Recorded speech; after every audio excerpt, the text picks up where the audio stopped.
Ako ang namamahala sa graphic design sa iglesia. At bukod pa sa ginagawa ko mismong graphic design, kailangan ko ring subaybayan araw-araw ang gawain ng grupo at lutasin ang mga problema ng mga kapatid. Kahit na abala ako araw-araw, tuwing may problema ang mga kapatid at lumalapit sila sa akin para magtanong, tinatanggap naman nila ang lahat ng payong ibinibigay ko. Kaya naging masaya ako. Nasisiyahan ako sa pakiramdam na hinahangaan ako ng lahat. Kalaunan, may ilang bagong kapatid na sumali sa grupo. Hindi sila masyadong magaling sa graphic design at kinailangan nila ng tulong at gabay ko. Bigla akong nakaramdam ng sobrang pressure. Araw-araw, kailangang ako mismo ang gumawa ng graphic design at kinailangan ko ring turuan ang mga kapatid na ito at subaybayan ang gawa ng iba. Hindi ko na ito kinakaya, pero magiging maayos ako kung may makakatuwang ako. Naisip ko si Chayen. Bihasa siya sa teknolohiya, responsable siya sa pagganap sa kanyang tungkulin, at seryoso niyang matatapos ang lahat ng gawaing ipagkakatiwala ko sa kanya. Gusto ko siyang irekomenda sa supervisor at ipromote siya bilang leader ng grupo para maging katuwang ko siya. Kapag dalawa kaming magtutulungan sa gawain, mas magiging mabilis ang gawain namin. At kung may mga problema, pwede naming pag-usapan ang mga iyon ng magkasama. Pero, nang sasabihin ko na iyon sa supervisor, bigla kong naisip, kung magiging leader nga ng grupo si Chayen, darating kaya ang panahon na maaagawan niya ako ng eksena? Kung mangyayari iyon, kapag nahihirapan ang mga kapatid, hindi na nila ako kukonsultahin at hindi na magiging gaanong mataas ang katayuan ko sa mga puso nila. Kaya ako ang naging leader ng grupo ay dahil sa patuloy kong paggawa at pagsisikap. Tinuruan ko ang lahat tungkol sa teknik sa graphic design at nilutas ko ang mga problema at paghihirap nila. Ngayon, kung irerekomenda ko si Chayen, hahatiin ko ang katayuan at kapangyarihan ko at babahaginan ko siya ng mga iyon. Hindi ba't sa huli ay madidihado ako? Nang maisip ko ito, hindi ko na itinuloy ang rekomendasyon ko kay Chayen. Sabi ko sa sarili ko, maghintay ka pa ng kaunti. Pag-isipan mo pang mabuti, magbayad ka ng kaunti pang halaga. Baka kaya ko pa naman talagang akuin ang gawain. Sa huli, mapupunta sa akin ang lahat ng pagkilala. Pagkalipas ng ilang panahon, isinaayos ng iglesia na akuin kong isa pang gawain. Kaya wala na akong sapat na oras para subaybayan ang gawain at ang pag-aaral ng mga kapatid ng mga profesional na kasanayan.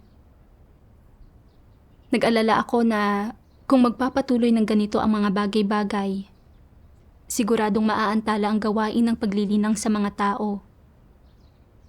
Masyadong limitado ang oras at lakas ko. Kaya ginusto kong muli na irekomenda si Chayen sa supervisor.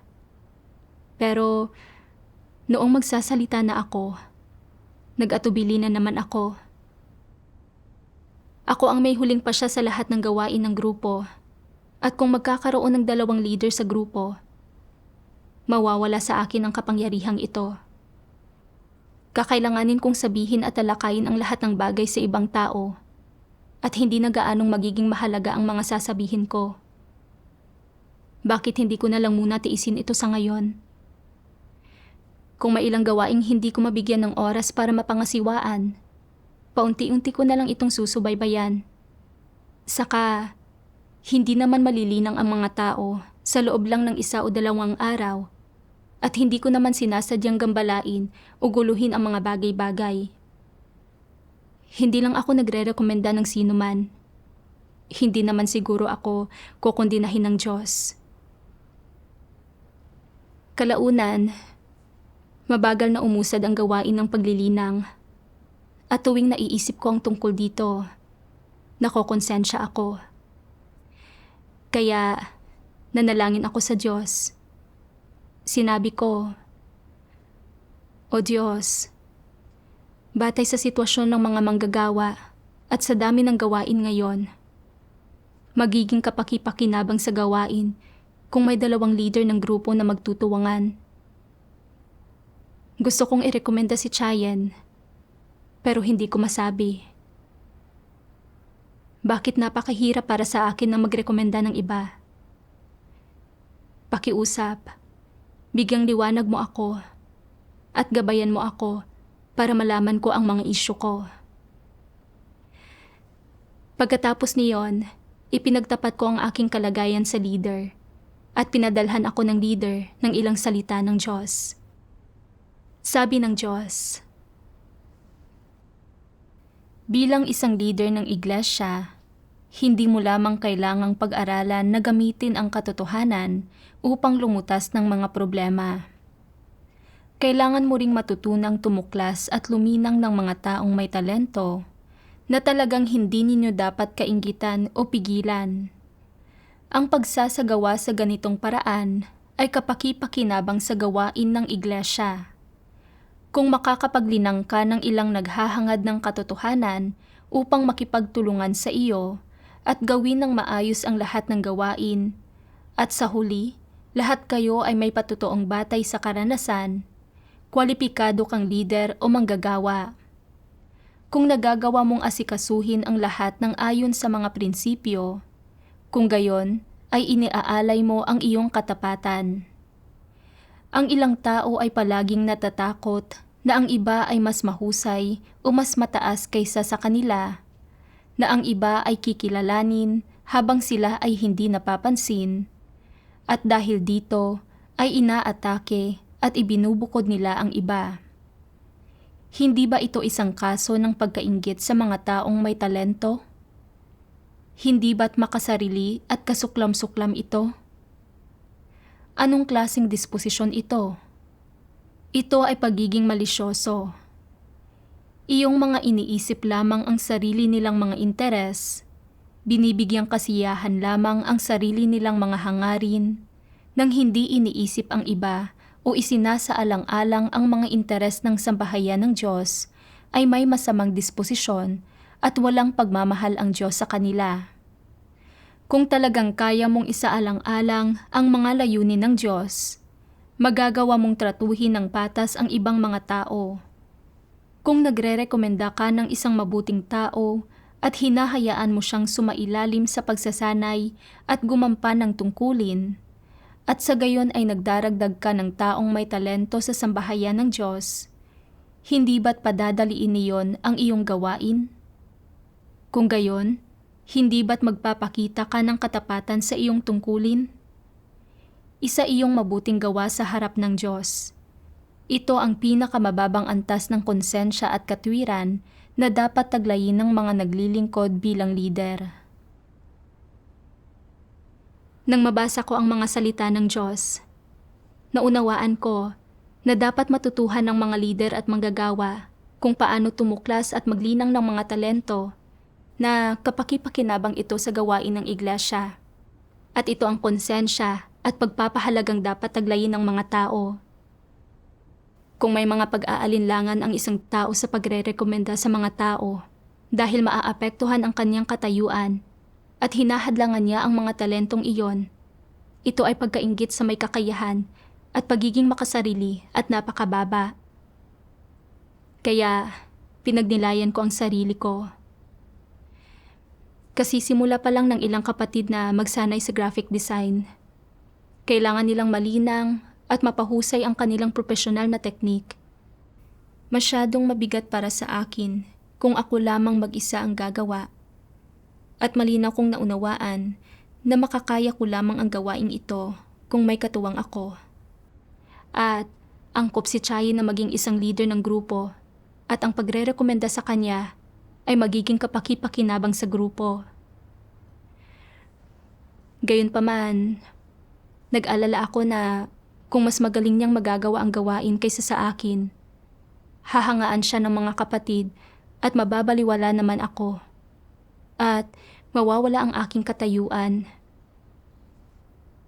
Naniwala akong Mawawalan ako. Kaya hindi ko mairekomenda si Chayan. Naisip ko rin na kung matitiis ko ang maraming pagdurusa at magbabayad ako ng malaking halaga para pasanin ang gawaing ito, sa huli ay mapapasa akin lamang ang pagkilala. Kaya nagpursigi ako at sinarili ko ang paggawa sa gawain. At bilang resulta, mabagal na umusad ang gawain ng paglilinang sa iba. Sa katunayan, itinataas at tinatrato akong mabuti ng Diyos sa pamamagitan ng pagtutulot sa aking magampanan ang tungkulin ng isang lider. Pero wala akong pagsasaalang-alang sa mga layunin ng Diyos. Bukod sa hindi ko nilinang ang mga talento, nag-alala pa ako na baka magawa ni Chayan ng maayos ang tungkulin niya at malampasan niya ako. Nakita ko kung paano naaantala ang gawain at hindi pa rin ako naging handang irekomenda siya. Sa paggawa ko sa aking tungkulin, iningatan ko lang ang sarili kong katanyagan, pakinabang at katayuan, at hindi ko isinaalang-alang ang pagsulong o ang mga resulta ng gawain. Talagang napakamakasarili nito at wala itong ipinakitang kahit katiting na katapatan sa aking tungkulin. Kalaunan, nagbasa pa ako ng mga salita ng Diyos. Ano ang masasabi ninyo? Mahirap bang makipagtulungan sa ibang tao? Ang totoo ay hindi naman. Masasabi pa nga ninyo na madali iyon. Ngunit bakit pakiramdam pa rin ng mga tao ay mahirap ito? Dahil mayroon silang mga tiwaling disposisyon. Para sa mga nagtataglay ng pagkatao, konsensya at katwiran, ang pakikipagtulungan sa iba ay medyo madali at nararamdaman nilang ito ay isang bagay na nakakagalak. Ito ay dahil hindi madali para sa kahit sino na magawa ang mga bagay-bagay ng mag-isa at anuman ang larangan na kanilang kinasasangkutan o anuman ang kanilang ginagawa, laging mabuti na may isang taong naroon upang tukuyin ang mga bagay-bagay at mag-alok ng tulong. Mas madali ito kaysa gawin ito ng mag-isa. Gayon din, may mga limitasyon kung ano ang kaya ng kakayahan ng mga tao o kung ano ang kaya nilang maranasan mismo. Walang sino man ang kayang maging dalubhasa sa lahat ng bagay. Imposible para sa isang tao na malaman ang lahat, maging may kakayahan sa lahat, magawa ang lahat. Imposible iyon at dapat taglayin ng lahat ang gayong katwiran. Kung kaya, anuman ang gawin mo, mahalaga man ito o hindi, palagi kang mangangailangan ng isang taong tutulong sa iyo para bigyan ka ng mga paalala at payo o upang gumawa ng mga bagay-bagay sa pakikipagtulungan sa iyo. Ito ang tanging paraan upang masiguro na magagawa mo ang mga bagay ng mas tama, mas magiging kaunti ang mga pagkakamali at mas malamang na hindi ka maliligaw. Mabuting bagay ito.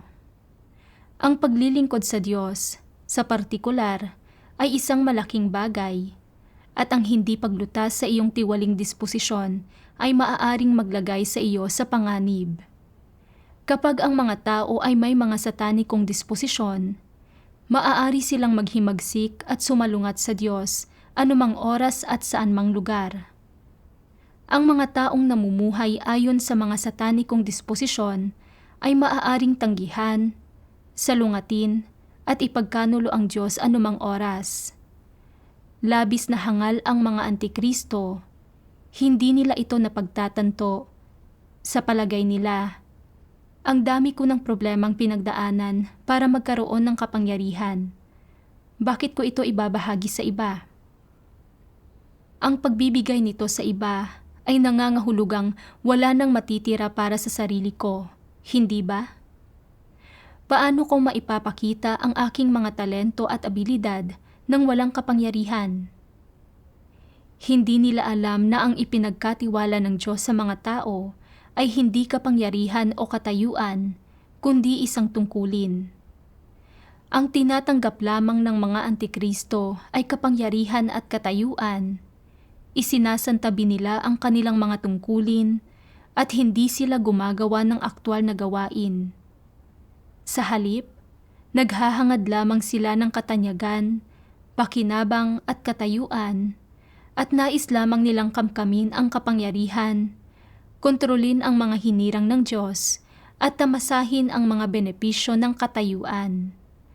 Ang paggawa ng mga bagay sa ganitong paraan ay lubhang mapanganib. Ito ay pagsalungat sa Diyos. Amen. Sinasabi ng Diyos na walang sino man ang dalubhasa sa lahat ng bagay. Kailangan nating lahat ang iba para makatuwang at makatulong sa atin, para punan ang ating mga kakulangan sa pamamagitan ng pagkatuto sa isa't isa. Sa ganitong paraan, mababawasan natin ang mga kamalian at paglihis sa ating gawain, at magkakasama nating matutupad ang ating mga tungkulin para mapalugod ang Diyos. Pero walang ganitong pag-iisip ang mga Antikristo, at palagi nilang gustong imonopolisa ang kapangyarihan, at gusto nilang sila ang may huling pasya, at ayaw nilang makatuwang ang iba kailanman o tulutan ang ibang makilahok sa gawain nila. Sa pamamagitan ng pagninilay-nilay, napagtanto kong ganoon din ako. Masyado akong abala na gampanang mag-isa ang tungkulin ng isang leader ng grupo, at maraming gawain ang hindi ko agad na maisaayos at maisagawa. Pero nang gusto ko nang irekomenda si Chayen, may mga pag-aalinlangan ako na mababawasan ang kapangyarihan ko. Naniwala akong ang pagre-rekomenda ko kay Chayen bilang katuwang ko ay katumbas ng pagsuko ko sa aking kapangyarihan bilang isang leader ng grupo. Hindi na ako ang may huling pasya, ang gagawa ng lahat ng desisyon o makakapagpakitang gila sa mga kapatid. Kaya ayaw kong irekomenda si Chayen. Natuklasan ko ang dahilan kung bakit hindi ko magawang irekomenda ang iba o ayaw kong makatuwang ang iba. Dahil iyon sa hindi ko mabitiwan ang hawak kong kapangyarihan at katayuan. Masyado akong tumuon sa kapangyarihan.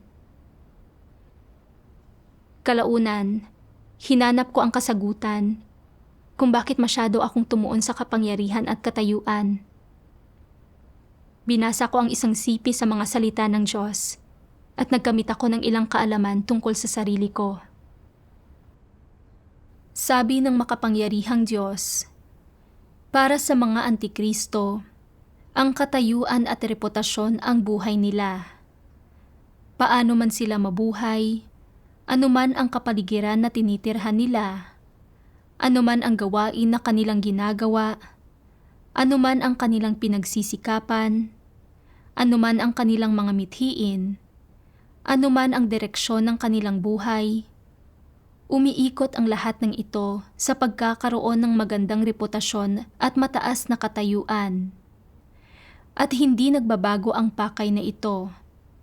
Hinding-hindi nila kayang isantabi ang gayong mga bagay. Ito ang totoong mukha ng mga Antikristo at ang kanilang diwa. Maaari mo silang ilagay sa isang sinaunang gubat sa pusod ng kabundukan at hindi pa rin nila isasantabi ang paghahangad nila sa reputasyon at katayuan. Maaari mo silang ilagay sa gitna ng anumang grupo ng mga tao at ang pawang maiisip nila ay reputasyon at katayuan pa rin. Kahit na naniniwala rin sa Diyos ang mga Antikristo, itinuturing nila ang paghahangad sa reputasyon at katayuan bilang katumbas ng pananalig sa Diyos at binibigyan ang mga ito ng pantay na pagpapahalaga. Ibig sabihin, habang tinatahak nila ang landas ng pananalig sa Diyos, hinahangad din nila ang kanilang sariling reputasyon at katayuan. Masasabi na sa puso ng mga Antikristo, naniniwala sila na ang pananalig sa Diyos at ang paghahangad sa katotohanan ay ang paghahangad sa reputasyon at katayuan. Ang paghahangad sa reputasyon at katayuan ay ang paghahangad din sa katotohanan, at ang magkamit ng reputasyon at katayuan ay ang magkamit ng katotohanan at buhay. Kung nararamdaman nila na wala silang reputasyon o katayuan, na walang humahanga sa kanila o gumagalang sa kanila o sumusunod sa kanila, sobrang bigong-bigo sila. Naniniwala silang wala nang saysay pang maniwala sa Diyos, wala na itong kabuluhan, at sinasabi nila sa kanilang sarili na, bigo ba ang gayong pananampalataya sa Diyos? Wala na ba itong pag-asa? Madalas na tinitimbang nila ang gayong mga bagay sa kanilang puso. Pinag-iisipan nila kung paano sila magkakapwesto sa sambahayan ng Diyos, kung paano sila maaaring magkaroon ng mataas na reputasyon sa iglesia. Nang sa gayon ay makinig ang mga tao kapag nagsasalita sila at suportahan sila kapag kumikilos sila at sumunod sa kanila saan man sila magpunta. Nang sa gayon, magkaroon sila ng tinig sa iglesia at katanyagan, pakinabang at katayuan. Talagang pinagtutuunan nila ang gayong mga bagay sa puso nila. Ang mga ito ang hinahangad ng gayong mga tao. Bakit palagi silang nag-iisip ng ganoong mga bagay? Matapos basahin ang mga salita ng Diyos, matapos marinig ang mga sermon, hindi ba talaga nila nauunawaan ang lahat ng ito? Hindi ba talaga nila nagagawang makilala ang lahat ng ito? Talaga bang hindi na bago ng mga salita ng Diyos at ng katotohanan ang kanilang mga kuro-kuro, ideya at opinyon? Hindi talaga iyon ang kaso. Nagsisimula ang problema sa kanila. Ito'y lubos na dahil hindi nila minamahal ang katotohanan. Dahil sa puso nila, tutol sila sa katotohanan, at bilang resulta, lubos nilang hindi tinatanggap ang katotohanan na natutukoy ng kanilang kalikasang diwa. Inilalantad ng Diyos na saan man nabubuhay ang mga antikristo o anumang gawain ang ginagawa nila, hindi nila kailanman bibitiwan ang paghahangad nila sa katayuan.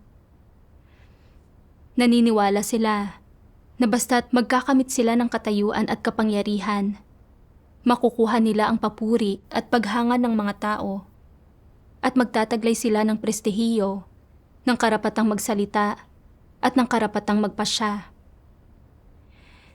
Naniniwala sila na ang ganitong uri ng buhay ay may halaga at kabuluhan, at kung wala silang katayuan, ay mawawalan sila ng buhay. Ganito ako mismo. Masyado akong naimpluwensyahan ng mga satanikong lason gaya ng mamukod tangi at magbigay karangalan sa iyong mga ninuno, at isa lang dapat ang pinuno.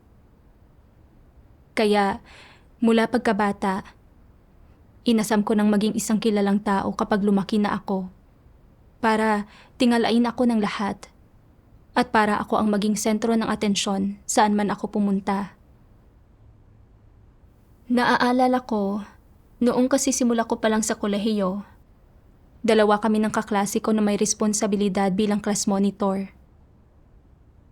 Pagkalipas ng ilang panahon, naramdaman ko na kapag may dalawang class monitor, hindi ako aangat. Kaya iminungkahi kong isang class monitor lang ang piliin mula sa aming dalawa. Umasa akong ako ang pipiliin. Para simula noon ay ako na ang magiging sentro ng lahat, ang pinakamataas sa buong klase. Pero sa huli ay natalo ako. Dahil hindi ako ang naging class monitor, tinanggihan ko ang iba pang posisyon sa class officers at hindi ko ginawa ang mga iyon. Nang dumating ako sa iglesia, itinuring ko pa rin ang pagkakamit ng katayuan bilang layo ng aking paghahangad. Naniniwala ako na bilang ang nag-iisang leader ng grupo, ako ang magpapasya at titingalain ako ng lahat. Pagdating sa pagre-rekomenda kay Chayen, Naniwala akong kung gagawin ko iyon, ay makakabahagi siya sa katayuan at kapangyarihan ko. At kung isang araw ay magagawa niya ng mas maayos kaysa sa akin ang gawain, mawawala na ako ng karapatang magpasya at hindi ko na muling matatamasa ang pakiramdam ng pagiging angat na may kinalaman sa paglalagay sa akin ng lahat sa pedestal at pakikinig sa sinasabi ko. Dahil dito, mas pinili kong antalahin ang gawain sa halip na irekomenda siya. Naging alipin ako ng katayuan. Naisip ko kung paanong noon, dahil sakim ako para sa mga pakinabang dahil sa katayuan, at hindi ako gumawa ng tunay na gawain. Nakagawa ako ng pagsalangsang at tinanggal ako. Noon ko nakita na ang pamumuhay ayon sa mga pilosopiya at kautusan ni Satanas ay palalakarin lamang ako sa isang maling landas at palalabanin ako sa Diyos kahit nalabag ito sa aking kalooban. Kalaunan, nabasa ko ang isa pang sipi sa mga salita ng Diyos.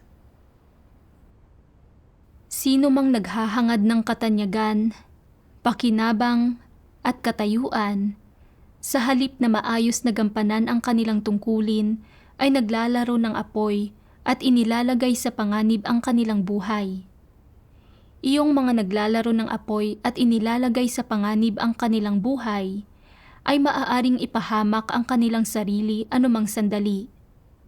Ngayon, bilang isang leader o manggagawa, naglilingkod ka sa Diyos na hindi isang ordinaryong bagay. Hindi ka gumagawa ng mga bagay para sa kung sinong tao, lalo nang hindi ka nagtatrabaho para mabayaran ang mga bayarin at matustusan ang mga pangangailangan mo. Sa halip, ginagampanan mo ang iyong tungkulin sa iglesia. At ipagpalagay natin, lalo na ang tungkuling ito ay nagmula sa atas ng Diyos. Ano ang ipinapahiwatig ng paggawa nito? Na ikaw ay may pananagutan sa Diyos sa iyong tungkulin, gawin mo man iyon ng maayos o hindi. Sa huli, dapat magbigay ng ulat sa Diyos, dapat may kinalabasan. Ang natanggap mo ay atas ng Diyos, isang pinabanal na responsibilidad, kaya gaano man kalaki o kaliit ang kahalagahan ng responsibilidad na ito, seryosong usapan ito. Gaano kaseryoso ito? Sa maliit na antas, may kinalaman ito sa kung makakamit mo ang katotohanan sa buhay na ito at may kinalaman ito sa kung paano ka tinitingnan ng Diyos. Sa mas malaking antas, direkta itong nauugnay sa iyong kinabukasan at kapalaran, sa iyong kalalabasan.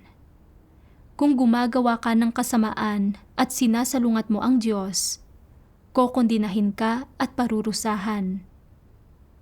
Lahat ng ginagawa mo kapag ginagampanan mo ang iyong tungkulin ay itinatala ng Diyos, at ang Diyos ay may sariling mga prinsipyo at pamantayan kung paano mamarkahan at susuriin ito.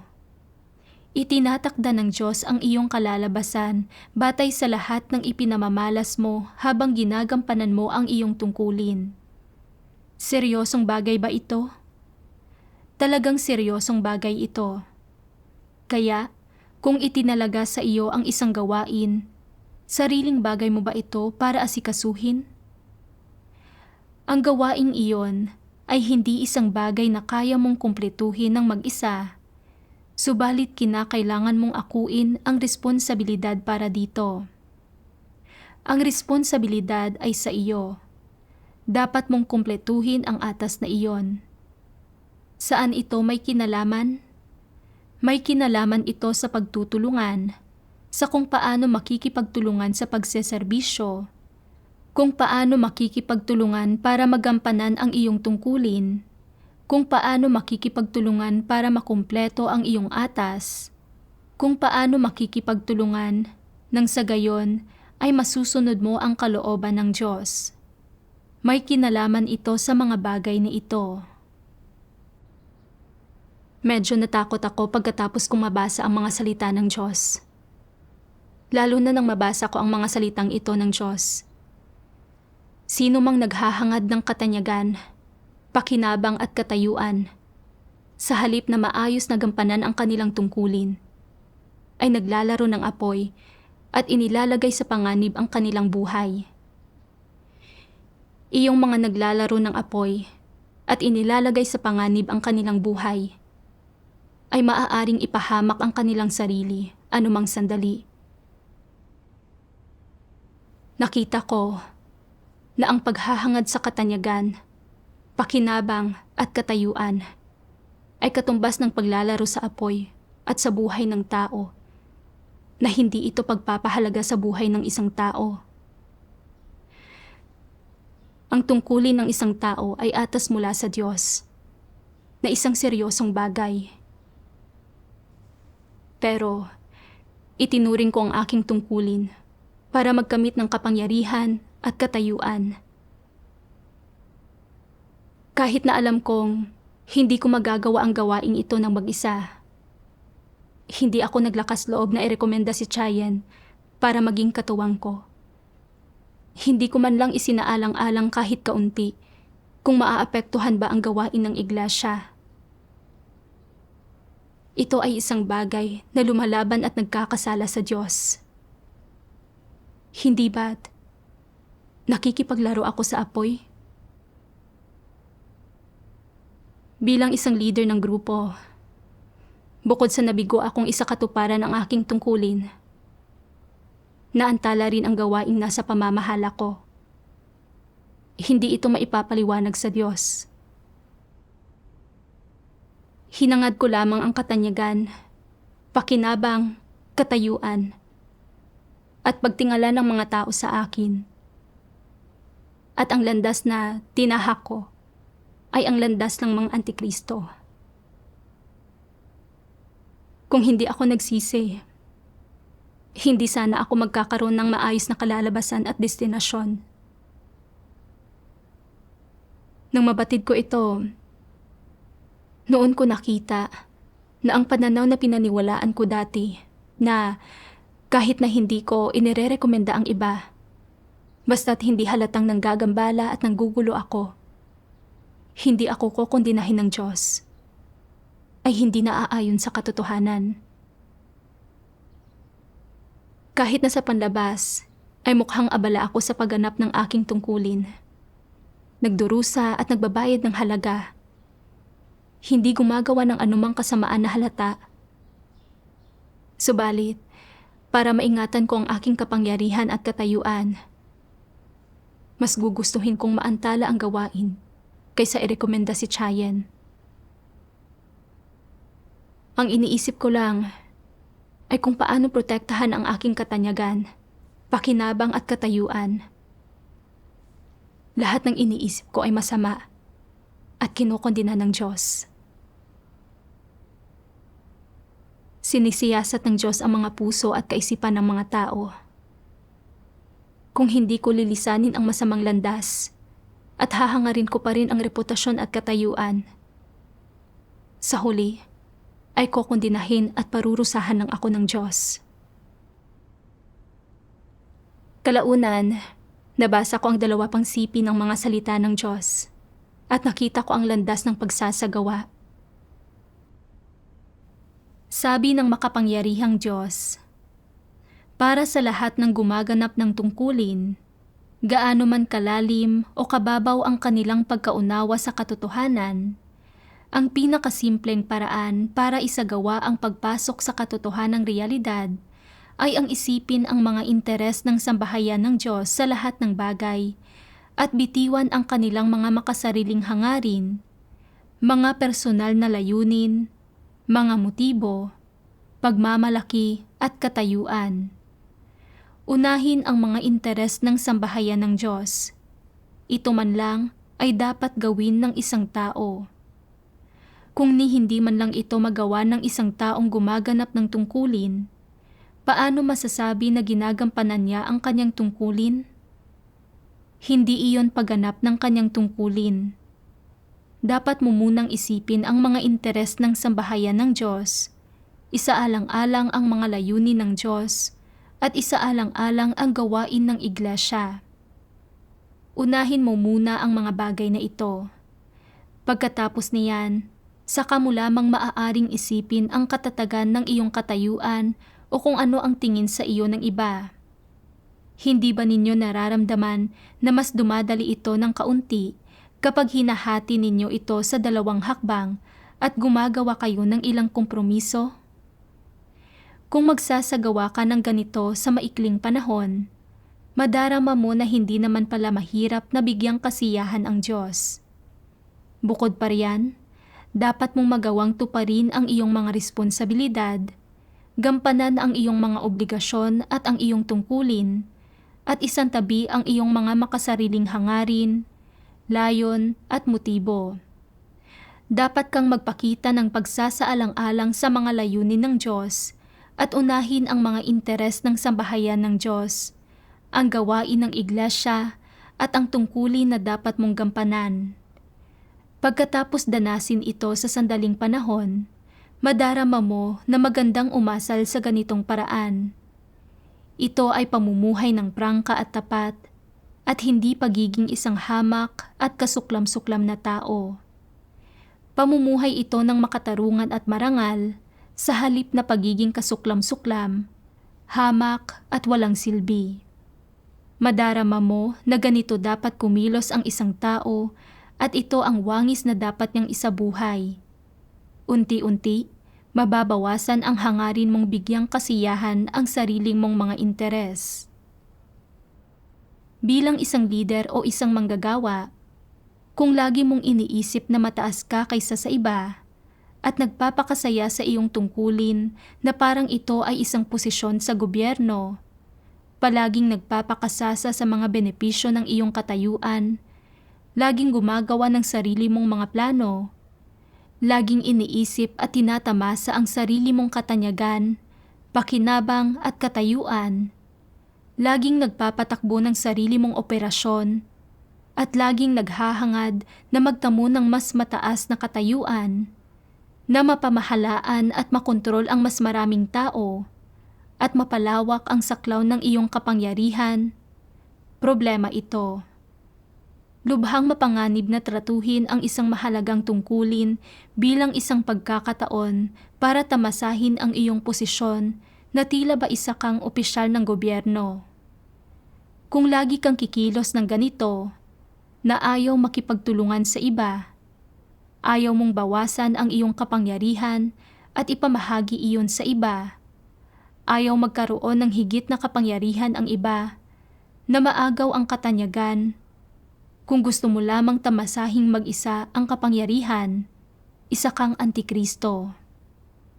Ngunit kung madalas mong hinahanap ang katotohanan, isinasagawa ang paghihimagsik laban sa iyong laman, sa mga sarili mong motibasyon at ideya, at nagagawa mong kusang makipagtulungan sa iba, buksan ang puso mo para sumangguni at maghanap sa iba, makinig ng mabuti sa mga ideya at mungkahi ng iba, at tumanggap ng payo na tama at naaayon sa katotohanan, kanino man iyon manggaling. Nagsasagawa ka sa isang matalino at tamang paraan at nagagawa mong iwasang tumahak sa maling landas na proteksyon para sa iyo. Bilang isang mananampalataya sa Diyos, kahit nakakain at nakainom na ako ng napakaraming salita ng Diyos, hindi ko nagawang protektahan ang mga interes ng iglesia sa pagganap ko sa aking tungkulin. Bagkus, ay nagsalita at kumilos ako saan man para sa kapakanan ng aking makasariling pagnanais, reputasyon at katayuan. Wala talaga akong konsensya at katwiran at hindi nararapat na gawin ko ang aking tungkulin sa iglesia. Sa sambahayan ng Diyos, ang katotohanan ang namumuno, ang katuwiran ang namumuno. Sino mang nagtataglay ng kakayahan at abilidad at nakadarama ng pasanin sa gawain ng iglesia, dapat irekomenda ang taong iyon at dapat hilingin sa kanya na pasanin ang naaangkop na gawain sa iglesia. Sa pamamagitan ng pagrerekomenda sa ibang tao, madadagdagan pa ng isang tao na gagawa ng gawain sa iglesia na kapakipakinabang sa pag-usad ng gawain at ng mga kapatid. Kung palaging minimithi ng isang tao ang mga pakinabang ng katayuan at ninanais na mamonopolisa ang kapangyarihan, gustong maging angat sa iba, at ang siyang may huling pasya, ayaw makipagtuwangan sa iba, tatahakin ng taong iyon ang landas ng isang antikristo. Pero kung may katuwang ang ganoong mga tao at sa gawain ay kaya nilang makipagtalakayan, matuto sa isa't isa at subaybayan ang isa't isa, maiiwasan nilang mamonopolisa ng isang tao ang kapangyarihan at maiiwasan nilang tahakin ang landas ng mga antikristo. Magiging isang uri ito ng hindi nakikitang panangga para sa kanila. Nang mapagbulay-bulayan ko ito, napagtanto kong hindi lamang makikinabang ang gawain ng iglesia sa pagre-rekomenda sa mga talento, matutulungan din ako nito. Pagkatapos niyon, pinadalhan ko ng mensahe ang leader at inirekomenda ko si Chayan. At sumang-ayon ang leader na maging magkatuwang kami ni Chayan. Naging sobrang malaya ang puso ko at gumaan ito ng husto. Mula sa sandaling iyon, tinalakay ko kay Chayan ang gawain. Pagkatapos ay pinagtulungan namin ang mga responsibilidad at unti-unti, bumuti na rin ang mga resulta ng paglilinang sa mga tao. Sa pamamagitan ng karanasang ito, nagsimula ko ng maunawaan ng dahan-dahan kung ano ang sinasabi sa mga salita ng Diyos. Kung nagre-rekomenda ka ng isang mabuting tao at hinahayaan mo siyang sumailalim sa pagsasanay at tumupad ng tungkulin, at sa gayon ay nagdaragdag ka ng taong may talento sa sambahayan ng Diyos, hindi ba't padadaliin noon ang iyong gawain? Kung gayon, hindi ba't magpapakita ka ng debosyon sa iyong tungkulin? Isa iyong mabuting gawa sa harap ng Diyos. Ito ang pinakamababang antas ng konsiyensya at katinoan na dapat taglayin ng mga naglilingkod bilang leader. Mula sa mga salita ng Diyos, nakita ko na hindi magdurusa ang mga interes ko kung magre-rekomenda ako ng iba, kundi iyon ay pagsasagawa sa katotohanan at paghahanda sa mabubuting gawa. Kapakipakinabang ito kapwa sa akin at sa gawain ng iglesia. Napapanatag ako sa pagsasagawa sa ganitong paraan. Salamat sa Diyos.